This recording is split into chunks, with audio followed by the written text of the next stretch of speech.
A catastrophe in Salt Lake City as the Timberwolves kick away a game to the lowly Utah Jazz. Rotation decisions from Chris Finch, not good in this one. We'll dig into the biggest problems, the biggest Finch mistakes next.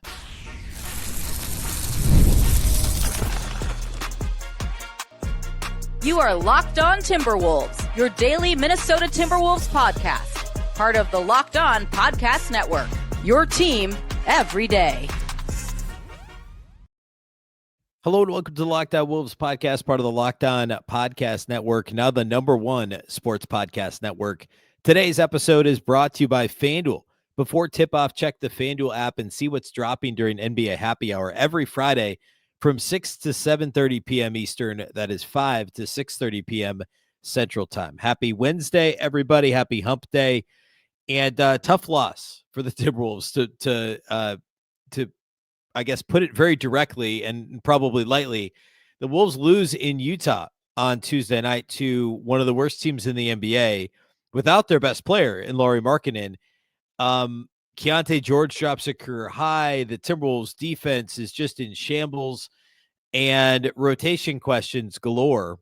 Or I should say substitution questions. Like, we kind of know what the rotation mostly is, or do we? Lots of questions to ask of Chris Finch related to the rotation in this one. And honestly, like, also the players, the effort level defensively, especially some good moments, certainly another good Anthony Edwards offensive game. Part of the rotation questions related to just how good Joan Beranger continues to be in his limited opportunities. And we talked yesterday's show all about the trade deadline. If you want to hear trade targets, I think the Wolves should consider or might consider, listen to yesterday's show, Tuesday's show, because this game underscores the need to find a replacement for the Mike Conley minutes, which are no longer working flat out. Like, we're there.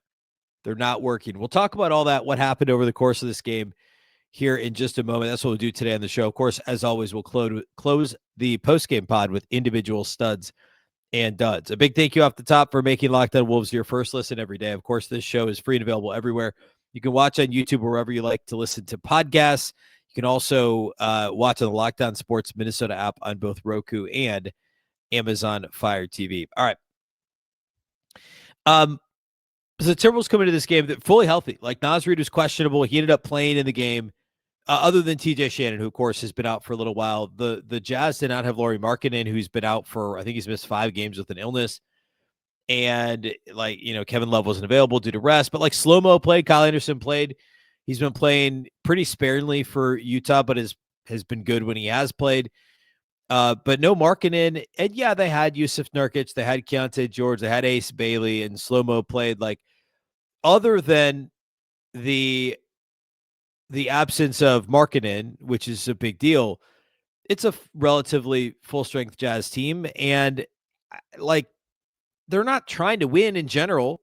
I mean, for a minute there, the Wolves almost won at the end of the game because they put Isaiah Collier in the backcourt to receive an inbounds pass. He's like a 65% free throw shooter at a pivotal moment. He misses both free throws. The Wolves had a chance to I think tie or get within one or something late, but they messed up on the other end of the floor. Like, moments like that, I was like, is that a tanking moment there? Like a stealth tanking moment from Will Hardy and the Jazz? I don't know. That's not the point. But the point is, this isn't a team that's generally trying to win. And the Timberwolves are, but they kind of weren't in this game. And what I mean by that is the effort level, especially defensively. The crazy thing is the game started out just fine. Minnesota was playing hard. They were running after makes and misses alike. Like, the Jazz are the worst defensive team in the NBA in almost every category. By any metric, they're the worst defense. Like, they're actually close to a middle-of-the-pack offense, especially when Lauri Markkanen plays. But either way, they're just horrific defensively. And sure enough, Minnesota dropped 34 in the first quarter. They were running after makes and misses. They were great in transition. They finished the game with a huge fast break scoring advantage, and a lot of that was first quarter. It was great. The effort level was there, but they gave a lot of it back defensively because after scoring after a make, the Wolves then allowed the Jazz to score after their make more often than not. And the perimeter defense throughout the game was quite lax. And you can point a finger at anyone that played defense on the perimeter for Minnesota. And that, of course, has been we're talking about a team that's still coming into this game was a top 7 defense for the Wolves were a top 7 defense, but they have these games where they just can't guard anybody on the perimeter. And this was one of them. So Utah was only down 5 at the end of the first quarter, despite Minnesota very clearly following the game plan, which they don't always do. And that's run as much as you can against this Utah team. Second quarter was bad. It seemed like they stopped carrying defensively. Of course, then they end up down 1 at halftime because Utah was a +6 in the second quarter. And then in the third, the Wolves built a double-digit lead right back. They're up 12 going to the fourth. But then the bench gives it back in the fourth quarter. And again, I go back to defense being the biggest problem. But we got to talk about the rotation. We got to talk about the players who were the primary culprits in giving back leads, both in the modest 2-possession lead early in the second quarter and then a 12-point lead early in the fourth quarter. This bench unit was bad in this game. 5 guys played off the bench for Minnesota. They scored a total of 21 points. 21 points total across 5 guys. And they shot 9 of 23 from the field and 3 of 11 from outside the arc and did not attempt a single free throw. The defense was worse. Every player on the bench was a negative plus-minus in a game the Wolves only lost by 5. And Mike Conley was actually, there were 2 starters that had a worse plus-minus than Mike Conley, but Mike Conley was really bad defensively. I thought of all the guys that struggled, he was the one that struggled the most. And the crazy thing is, like, a glance at the box score, and Bones Highland played just 4 minutes. I haven't heard if there's anything. He clearly got hit in the face or eye or something, and the Wolves never said he was injured. Like, the Wolves PR never said, like, hey, he's questionable to return or anything like that, to my knowledge. But he looked like he could have gotten banged up a little bit. But the problem was, again, defensively. This is a game the Wolves were never going to have a problem scoring against the league's worst defense. And sure enough, they scored 122 points and finished shooting, decent, actually not that great from the floor, but they had so many possessions because they were playing so fast that that offense wasn't the problem. So that's how Jalen Clark plays 17 minutes. He plays the second most minutes of anyone off the bench next to Reid, and Bones Highland plays just 4 because they needed perimeter defense. And I thought Clark was actually, besides Berger, was the next best overall all-around player off the bench for the Wolves in this game. I thought Jalen Clark played well. Both his buckets came off of offensive rebounds and putbacks in big moments. He was solid defensively. And the reason he played was because they needed the perimeter defense. DiVincenzo was very bad defensively. I thought Randle was bad defensively. I thought McDaniel struggled defensively in this game, uncharacteristically so. McDaniel struggled on both ends of the floor in this game. And then obviously Mike Conley, who again I thought was the biggest culprit when it came to perimeter defense. And so Chris Finch's answer was, let's play more Jalen Clark. And that I thought was actually maybe the best decision he made. Chris Finch, rotation-wise, in this game, it was not great. Again, I understand why Clark played as much as he did, and he probably could have played more. I don't have a problem with Bones playing less, especially if he was banged up, but his defense, like, that, it wasn't. He competes, which would have been great, because they didn't get a whole lot of compete from the guys I listed, DiVincenzo, in no particular order, DiVincenzo, McDaniels, Randle, as far as perimeter defense. It just wasn't there. That said, sitting Edwards and Randle together was another thing that happened too much. I think it was like 8 or 9 minutes total in this game that both Edwards and Randle sat on the bench together, and the Wolves were, I think it was -10 maybe in those 8 minutes, -12 in those 8 minutes when those guys sat together. And that's a pretty fixable thing if you're Chris Finch. Those two things really stand out to me as mistakes. Now, we could talk about Joan Berger. In fact, let's do that next, because that also would help a lot defensively. And he was really good in the 4+ minute stint he got in the first half, and then only saw the court in the final minute for a defensive possession. I think it was the final minute of the third quarter. He was briefly on the court, but didn't play at all in the fourth. And more Berger and more Clark in a game like this would have gone a long way. So let's talk a little bit more about that and a couple other nuggets from this game before we move on to individual studs and duds to close thing out. We'll do all that to close this thing out. We'll do all that here next. Today's episode of Locked On Wolves is brought to us by our title sponsors at FanDuel. Fridays already feel different during basketball season, and FanDuel is making them even better. Every Friday night before the games tip off, FanDuel gives fans a new way to kick off the weekend with NBA Happy Hour. NBA Happy Hour is your official pregame, a limited time window where special offers drop right inside the FanDuel app before the action starts. Fridays from 6 to 7:30 Eastern, that's 5 to 6:30 Central Time, have become appointment viewing with NBA Happy Hour. Opening the FanDuel app during happy hour always brings something new. Boosts, bonuses, and surprises. It's easy to check the weekly special before tip-off and make a move before the window closes. The timing is perfect right before the games, right before the weekend starts. It adds extra energy to Friday night basketball without overthinking it. So, before tip-off, check the FanDuel app and see what's dropping during NBA Happy Hour every Friday from 6 to 7:30 Eastern. That's 5 to 6:30 p.m. Central. A little basketball, a little action, and a whole lot of Friday energy. That's NBA Happy Hour only on FanDuel, the official sportsbook partner of the NBA.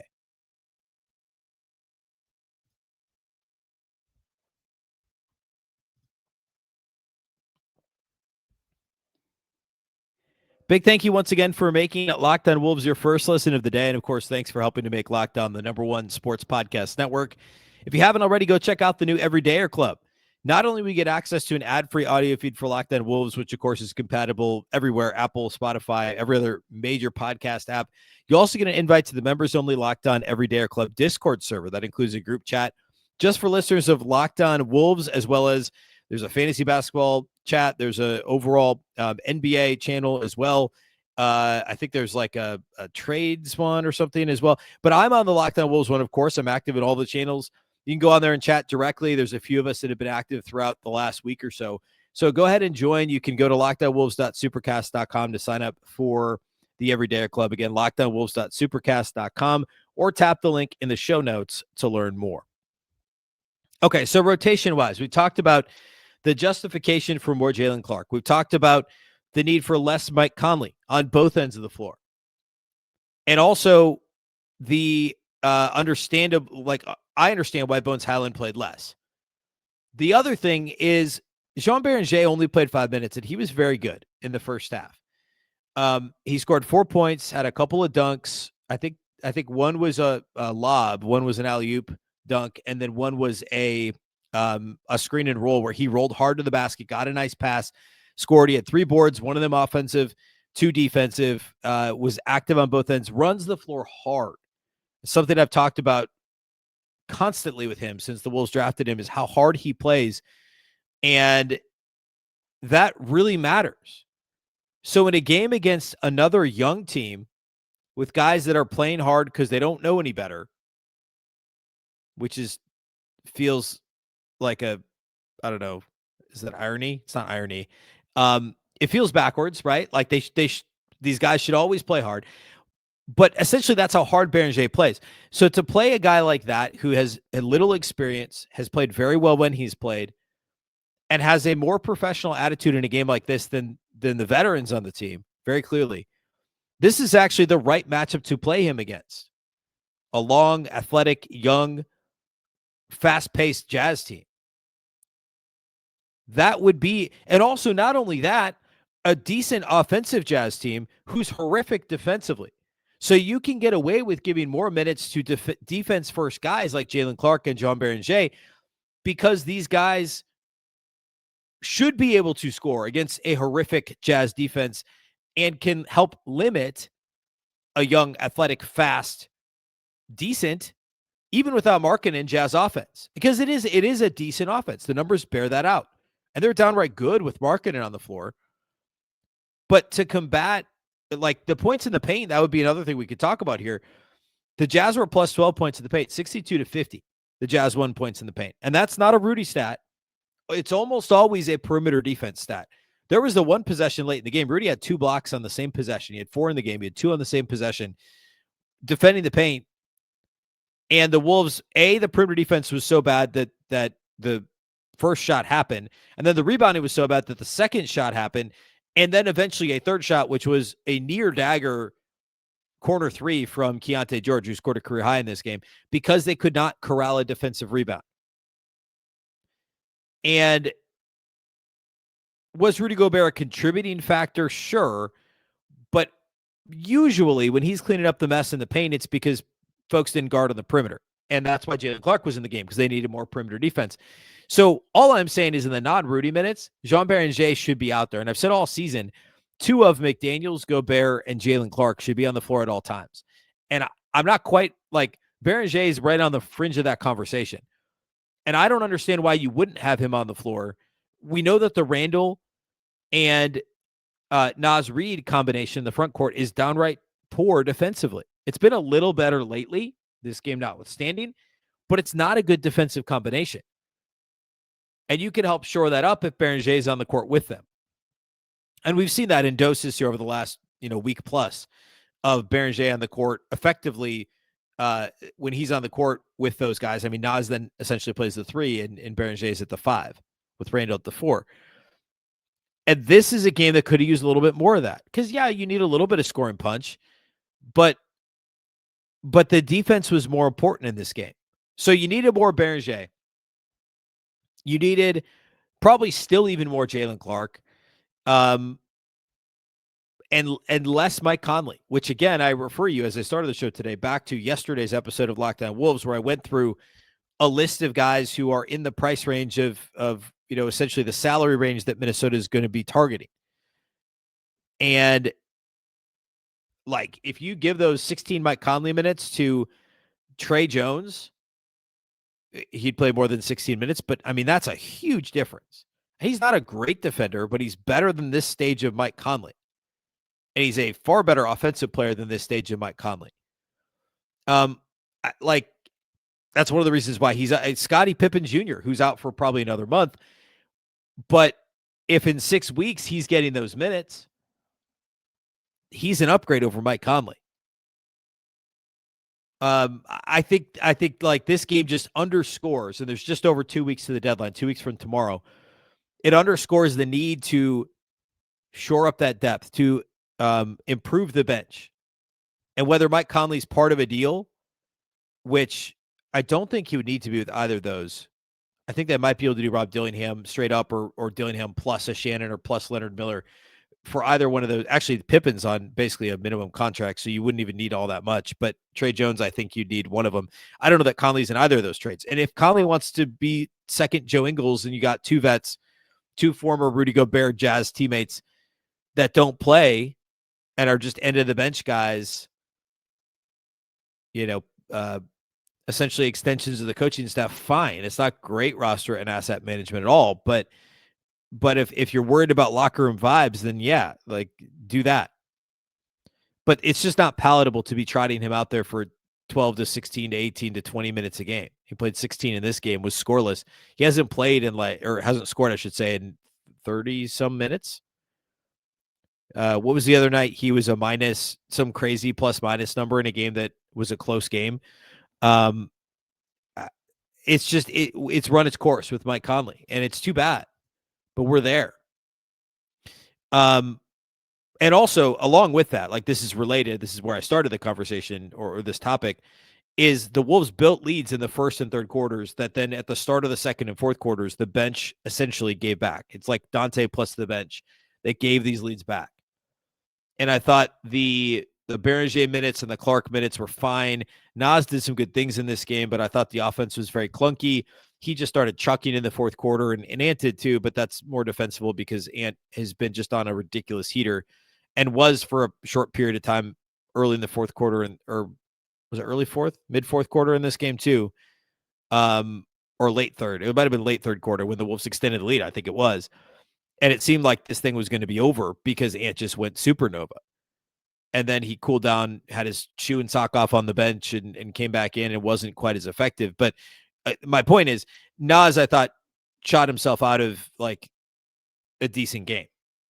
I thought Beringer was good. I thought Conley was horrible. I thought Bones was not great. And I thought Jalen Clark was fine, was good enough, was part of what they gave a lot of what the Wolves needed in this game. The perimeter defense thing, the playing hard thing. When you play an inferior team, that's what you need. Perimeter defense, play hard, and care. And Jalen Clark does. Jean Beringer does. Ant does. The defense was spotty. Rudy was a little, lackadaisical at times. But I'll tell you guys that didn't, and I'm not saying that these guys don't care, but the want to from the Randles, the McDaniels, the DiVincenzo's, the Nazes, it wasn't there in this game. It just wasn't there, and it can't keep happening. And I understand we're wringing our hands yet again, and this has happened yet again. You look up, they've only lost, I think, 4 games, though, to teams below 500, which it still isn't great, but they've won, 16, 17 games against teams below 500, I think it is. So they lost this Utah team last year as well. Like, these things happen. Doesn't make it okay. It's not an excuse. It's a reminder of just how bleak things looked after the New Year's Day loss or New Year's Eve loss to the Atlanta Hawks just like 3 weeks ago too. These things can change in a hurry. It just feels more urgent when it's the third loss in a row to a really bad team and the trade deadline's 2 weeks away. And that, I think, amplifies how this loss feels. We'll talk individual studs and duds next. We'll peek ahead to what's upcoming on the schedule. We'll do that here next to close out the show today.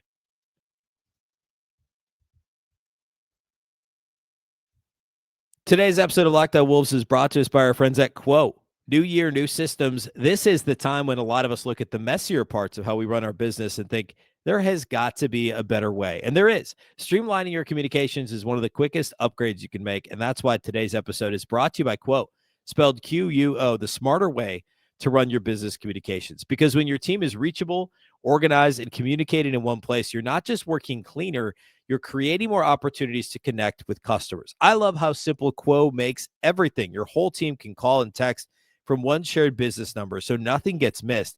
Everyone sees the full conversation thread, which makes replies faster and more personal. It works right from your phone or computer. You can even keep your existing number if you want to. Plus, Quo's smart AI tools automatically log calls, summarize conversations, and highlight next steps, so details never slip through the cracks. It's no surprise Quo is the #1 rated business phone system on G2, trusted by more than 90,000 businesses, from solo operators to growing teams. Make this the year where no opportunity and no customer slips away. Try Quo for free. Plus, get 20% off your first 6 months when you go to quo.com/LockedOnNBA. That's Quo, QUO.com/LockedOnNBA. Quo, no missed calls, no missed customers.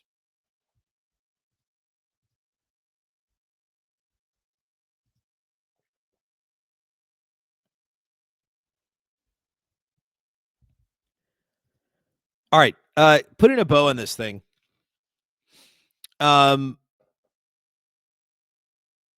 Well, actually, before I get to studs and duds, a couple other quick things. I thought live ball turnovers for Minnesota were another issue in this game. So I talked earlier about the number of possessions they got, especially early in the game. It was clearly an emphasis for the Timberwolves to run after makes, after misses, whatever the case. They knew Utah wasn't going to sprint back and try defensively. There were some laughable defensive efforts from Utah early in the game, which then I think made the Wolves collapse even that much more frustrating, knowing that, and then also seeing the Wolves kind of make some business decisions defensively as well. Minnesota attempted 13 more field goals than Utah in this game.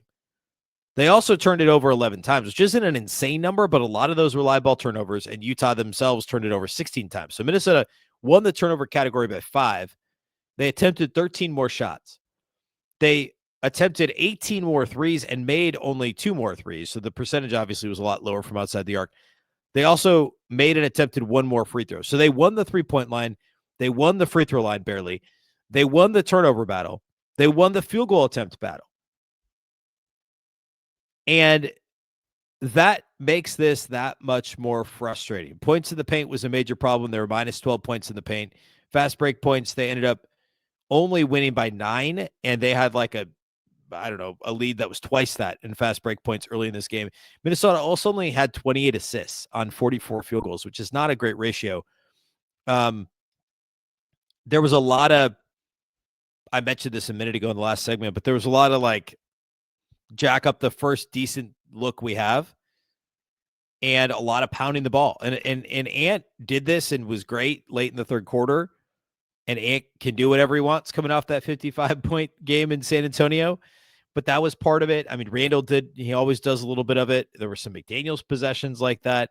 Nas was just more like let it fly the second he touches the ball. And he was 3 of 9 on threes. He was only 2 of 6 on twos. I feel like Nas has taken an uptick in floaters and kind of weird Nas shots lately.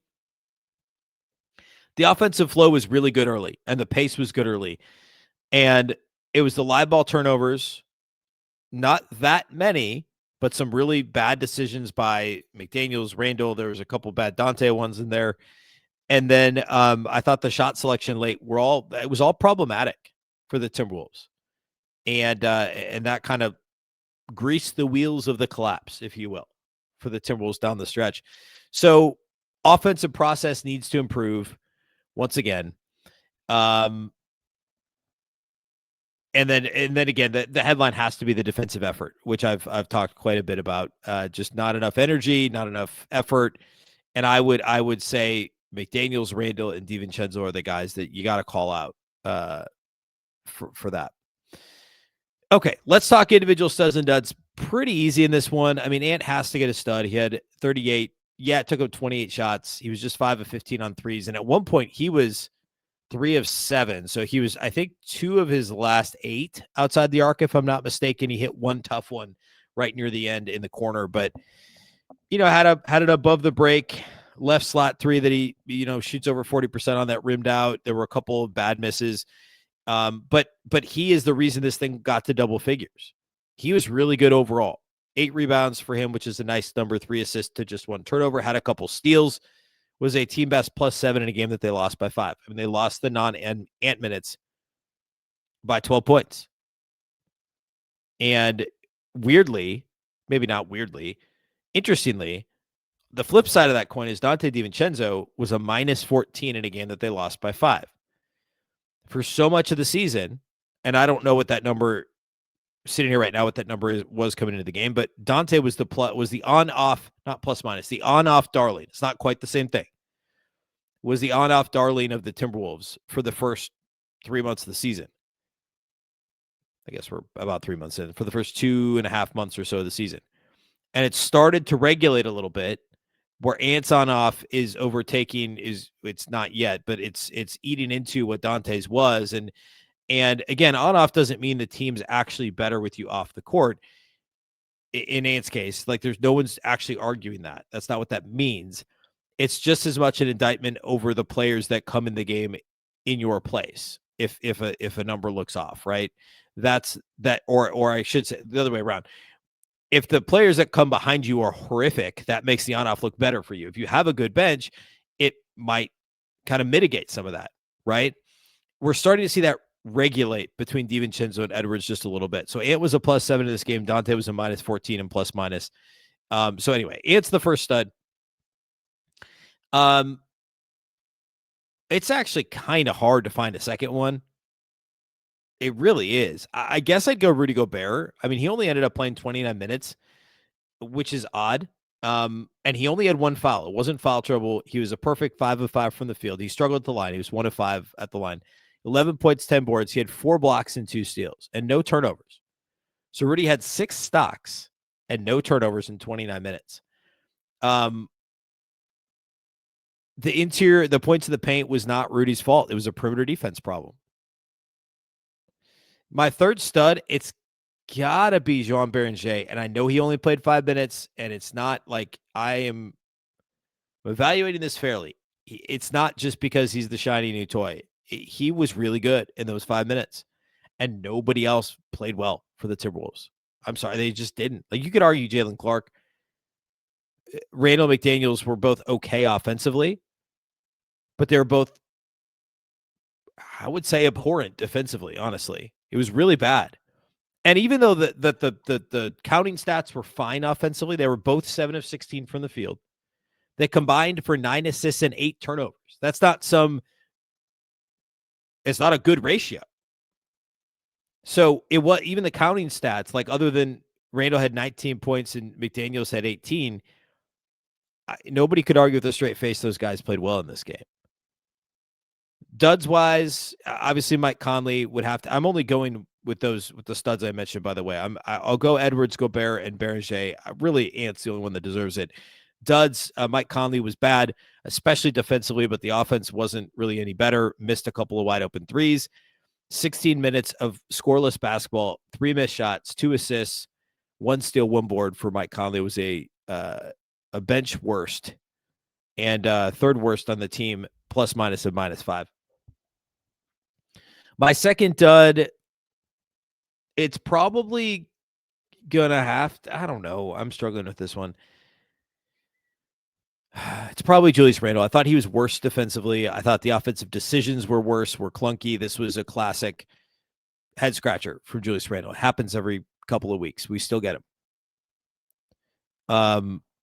Not as bad as the feelings and discourse surrounding the New York Knicks and Karl Anthony Towns, but that's a conversation for another day. But yeah, it wasn't great. Wasn't great. The Wolves get Wednesday off. They're back home, mercifully, I think. I don't know. Maybe it's not a good thing. But they're back home for the Bulls on Thursday. Of course, they dismantled Chicago a couple of weeks ago between Christmas and New Year's, right before the debacle on New Year's Eve in Atlanta. It was that 25-point win sandwiched between the Nets loss and the Hawks loss. Then coming out of that, they won, 6 of 7, with the only loss being the second game they played Cleveland. And then now they've lost 3 in a row. The defensible Antless lost in Houston, the defensible Rudy and Nazless loss in San Antonio, and now the indefensible loss in Utah. They get the Bulls Thursday night. They're off Friday. They get a matinee against Golden State. Of course, Jimmy Butler tore his ACL on Monday, which is devastating, terrible news. But he will not play for the Warriors on Saturday. And they get 2 games against Golden State, Saturday and Monday. So obviously both very winnable games as well. So the next 4, Chicago, Golden State, Dallas, all games the Wolves will be favored in once again, and they appear to be healthy despite the nagging stuff for, at this point in the season, who doesn't have it, but Ant, Nas, Rudy, especially those 3 guys.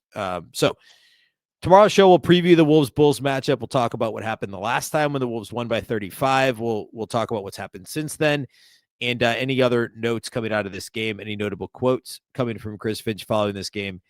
And we'll do all that on Thursday's show. Big thank you for making Locked On Wolves your first listen every single day. Of course, this show is free and available everywhere. That includes YouTube, as well as all of your favorite audio platforms. Wherever you like to listen to podcasts, you can find Locked On Wolves. A reminder, if you never miss an episode, you can sign up for the Everydayer Club. Get Locked On Wolves ad-free, plus members-only Discord access and more. You can chat with me on the Discord channel. Head to lockedonwolves.supercast.com to join the club. If you're watching on video, following this episode, we'll send you to the first ever 24/7 national NBA YouTube channel. If you're listening on audio, make sure that you make your second listen NBA Game Night on Locked On NBA. Of course, Locked On Wolves is also part of the Locked On Network, your local experts on all the biggest stories. Once again, I'm Ben Beecken. This is the Locked On Wolves podcast, and we'll catch you next time.